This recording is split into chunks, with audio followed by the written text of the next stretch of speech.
Mimi ni Jenny John.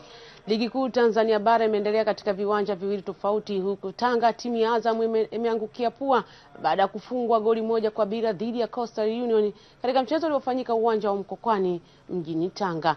Goli pekee la Coastal Union limefungwa na mchezaji Miraji Adam. Wachezaji John Boko na Umudi wa Coastal Union wamezungumzia mchezo huo. Tunafurahi na tunachoamini na kusema ni kwamba sisi hatuhitaji pointi za Azam peke yake, kwa sababu katika ligi sio Azam peke yake anacheza na Coast. Tunahitaji kila pointi 3, lakini mambo mengine yanatokezea na mambo ya mchezo. Hii leo ambayo tumeipata kwetu tunaifurahia, na inshallah kwa uwezo wa Mungu jitihada kwa mechi ambayo inakuja, kwa sababu bado tuko katika hali mbaya na tunahitaji pointi nyingine ambazo zinaweza kutusaidia na kutubakisha katika daraja. Mpira ndio ulivyo, wachezaji wamejituma kwa nguvu, mpira umeonekana, wamejitahidi kadri uwezo wao.